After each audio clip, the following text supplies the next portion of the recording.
The room is clean. Sunlight streams through a tall window, illuminating dust motes dancing in the air. Yet a certain heaviness persists, a sense of quiet, unresolved tension. It is a space defined not by what is present, but by what is pending. On a polished oak sideboard, a stack of books leans precariously, close up on unread spines. They are not clutter. They are postponed decisions, waiting for a future moment that has not yet been scheduled, casting a long, invisible shadow over the immaculate surface. Beneath a side table, a collection of electronic cables lies coiled. Close-up of small ties bundling cables, organized, yet fundamentally unresolved. Each one represents a question, a connection to a device long since replaced, a charger for a telephone that no longer holds a charge. These objects do not create mess. They occupy a kind of temporal limbo, their potential use held in stasis. They contribute to the room's subtle atmosphere of waiting. This state of limbo permeates the space. In the corner of the bedroom, a perfectly folded cashmere jumper rests on an armchair. It has been there for several seasons, untouched. Too warm for summer, not quite right for winter. Pristine fabric, vibrant color, close texture shot. Its placement speaks of indecision, neither stored away nor integrated into the daily wardrobe. It simply sits, a quiet reminder of a choice not made. The chair becomes a pedestal for that lingering question. The hallway is clear, floors swept. By the door stands a pair of walking boots, close on clean boots, laces tied. They have not been worn for years.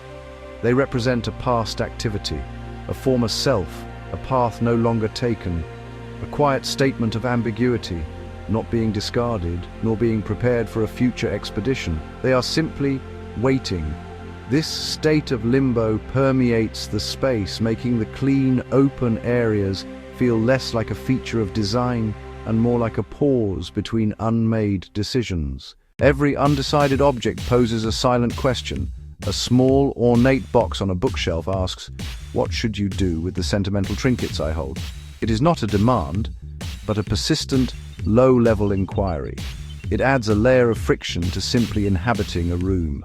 The presence of the box requires a constant, subconscious negotiation.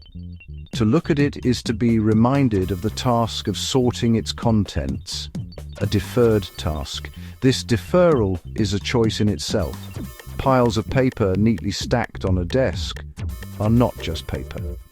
They are collections of deferred choices. Each sheet represents a decision, to file, to shred, to act upon. By grouping them into a pile, the questions merge.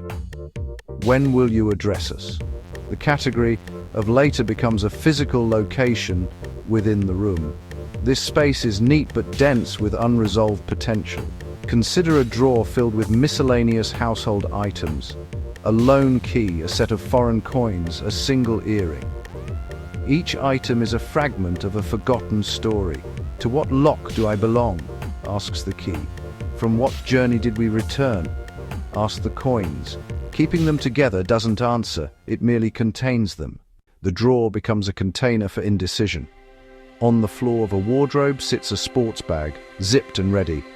It contains equipment for a hobby not practiced in years.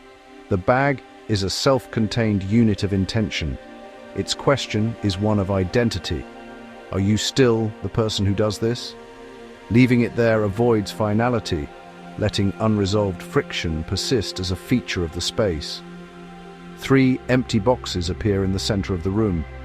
They are plain, unadorned cardboard, identical in size and shape. There is one to keep, there is one to donate, there is one to be thrown away. These are not suggestions or helpful tips for organization.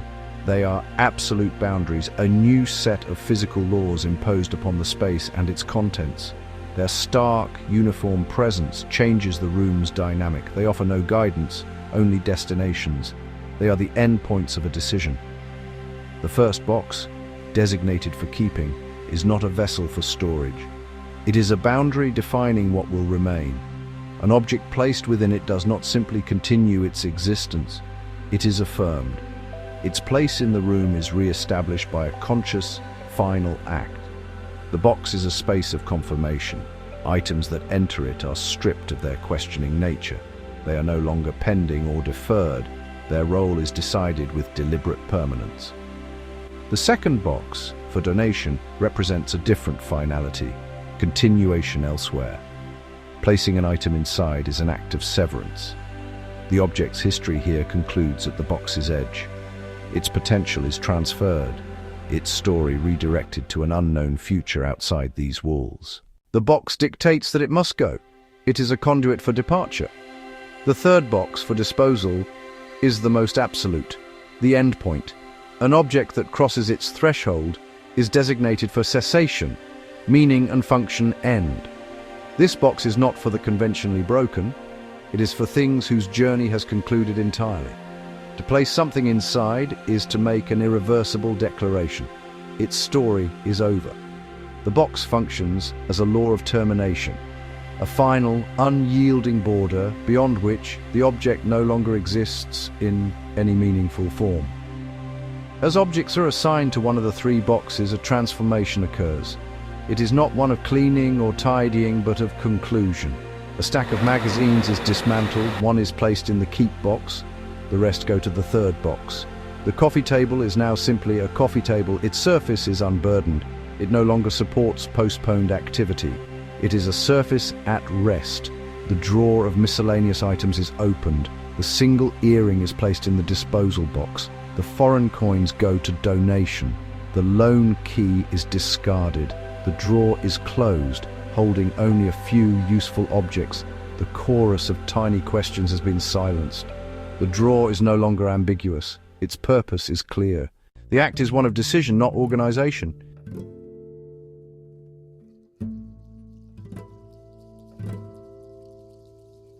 After a moment, it is placed whole into the second box. The question, "Are you still this person?" has been answered. The answer is no. The wardrobe floor is now empty. This emptiness is a statement. It is the physical manifestation of a concluded negotiation. The space no longer holds a placeholder for a potential self. It has been returned to the room free of symbolic weight. The cashmere jumper is picked up from the armchair. Its softness is felt one last time. It is folded and placed into the donation box. The decision is final. The armchair is empty, its form restored. It is simply a place to sit. The room begins to feel lighter, not because it is emptier, but because the objects that remain and the spaces between them no longer hold indecision. The air is still. An object's journey to the first box is a journey of affirmation. Consider a single, chipped ceramic mug. For months, it has sat at the back of the cupboard, its imperfection raising a quiet question of its worth. Now it is held. The chip is examined not as a flaw, but as a feature of its history. A decision is made. It is placed deliberately into the keep box. This act is not one of settling. It is a definitive statement that this object, with its history and its imperfection, belongs. Its right to occupy space is confirmed. The process strips away the object's ambiguity. A collection of old photographs held together by a brittle rubber band is considered. They are not sorted or organized into an album. The bundle is lifted as one and placed into the first box. The decision is not to curate the memories, but to keep them whole and unresolved as they are. The box confirms their status. They will remain part of the home's fabric. A worn leather armchair, its cushions flattened from years of use, is not an object that can be placed in a box, yet it undergoes the same process. It is looked at, and the decision is made for it to stay. It becomes, in essence, part of the first box. Its continued presence is no longer a matter of inertia, but of conscious choice. It has been judged and affirmed. The chair is no longer just old furniture. It is a chosen element of the environment, its place secured by a final decision, its quiet history interwoven with the future of the room. The finality of this destination is crucial. The objects designated to be kept are not set aside for a later secondary sorting. They are not candidates for future review. Their entry into the conceptual boundary of the first box concludes the negotiation. A fountain pen that has not been used in a decade is kept. A child's drawing is kept. A heavy wool blanket is kept. Each choice is an ending. The question of their utility or relevance has been answered, and the answer is simply, it stays. The conversation is over. The path to the second box is one of release. It is a conscious decision to end an object's story within the home. A set of wedding plates, boxed, is examined. They are beautiful, unused for years. The box is lifted. The box is placed into the donation container. This is not rejection, but acknowledgement. The plates are released to find a new narrative elsewhere. A guitar leans against a wall, unplayed. It represents an ambition that has faded. It represents a skill never mastered. It is a constant, quiet reproach. The guitar is lifted. The guitar is placed into the second box. It is freed from its role as a symbol of failure. It is allowed to become an instrument again, but in someone else's hands. The space it occupied is now quiet. The process is structural, not emotional. Suits hang in a wardrobe. The fabrics are high quality. They represent a life no longer lived, taken from hangers, folded neatly, placed into the donation box. The gesture is methodical. It is the dismantling of a former identity, not discarded as useless, redirected. Their function continues, but the context has been severed by a deliberate final choice. The finality of the second box is in the transfer, ownership, its history, and its future responsibility handed over. A child's bicycle is wheeled from the garage. It is not broken. It is part of a completed phase. The bike is placed by the donation box, not thrown away, passed on. The decision concludes its story here, allowing a new one to begin elsewhere, with someone else. The third box represents the most resolute of endings. It is the destination for objects whose narrative has entirely ceased. A hand drops tangled cords into a trash box. A single cracked vase is held. It cannot hold water. Its only function is to exist as a broken object. The decision to place it in the third box is not a judgment of its past beauty, but an acceptance of its present state. It is an acknowledgement that its purpose is concluded. The act is swift, without ceremony. The object crosses the cardboard threshold and its story ends. It is now designated as refuse. This boundary is not reserved for the broken or the ugly. An object can be pristine and still find its end here. Consider a manual for a television that was replaced 5 years ago. The booklet is in perfect condition. Its text is clear, its diagrams precise, yet it is information for a non-existent device. Its placement in the third box is a logical conclusion. It is a piece of data with no reference point, and its existence has become pure friction. The process is one of recognizing termination, a box of expired medications from the back of a bathroom cabinet, a stack of dried-out pens, a collection of receipts for warranties that have long since lapsed. These are not objects in a state of deferral, they are objects that have already expired. Their continued presence is a kind of temporal error. Placing them in the third box corrects this. It aligns their physical state with their functional state. It is an act of bringing the room into alignment with the present moment. The finality is absolute. Unlike the second box, which promises a new beginning elsewhere, the third box offers nothing. It is a definitive stop, a chipped plate, a torn shirt, a computer keyboard with missing keys. To place them inside is to strip them of their former identity. They cease to be a plate, a shirt, or a keyboard. They become simply material to be discarded. The decision is irreversible. The object's journey does not continue. It is over. The box is a container, not for things, but for endings. With the 3 boxes filled or their conceptual boundaries applied, a new stillness settles upon the room. It is different from the heavy silence that came before. That was the quiet of waiting, of questions held in suspension. This is the quiet of resolution. The air itself feels different, lighter. No objects whisper for attention anymore. No objects posing questions of utility or sentiment. The negotiation is over. Every item that remains does so by decree, its place confirmed, its purpose, even if purely decorative, undisputed. The armchair in the corner, the surface of the coffee table, the bookshelf holding only the books meant to be there. This absence of negotiation is the room's most profound new quality. One can move through the space without subconscious friction. The environment no longer makes demands, it is simply present. A supportive, neutral backdrop to life, not an active participant.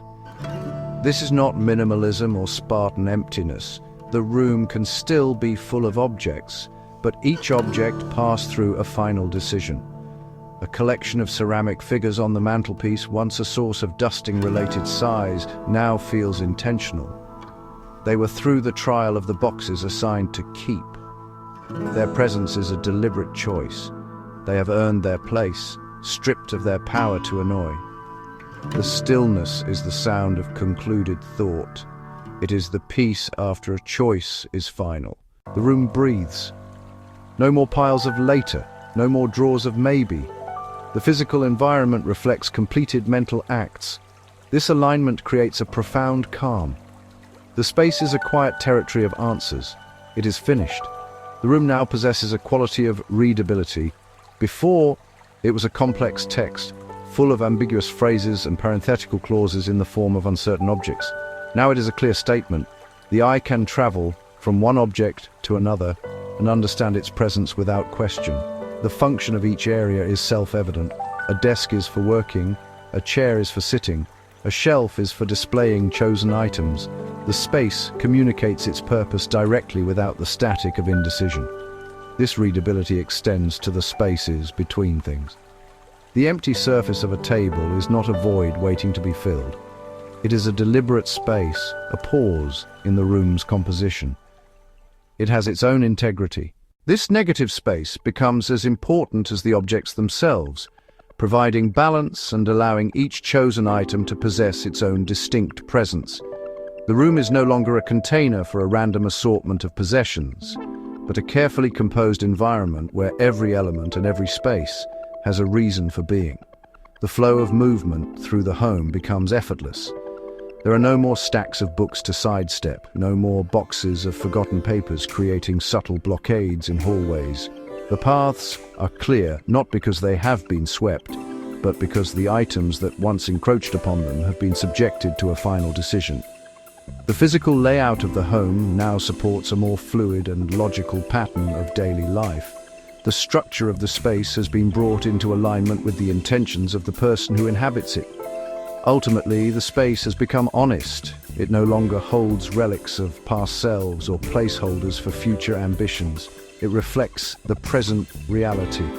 The objects that remain are a true representation of the life being lived now. This honesty is calming. The environment ceases to be a source of conflict or a reminder of what one should be doing or who one should be. It is simply a container for what is. The room is readable because it is truthful, a clear and concise expression of concluded choice.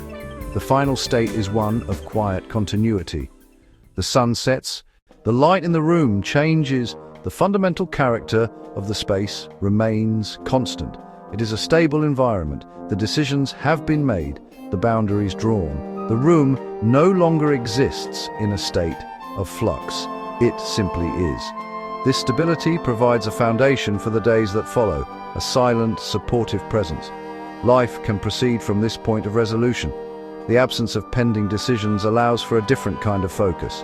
Mental energy once consumed by the low-level hum of object-based questions is now free. The room, in its concluded state, supports this.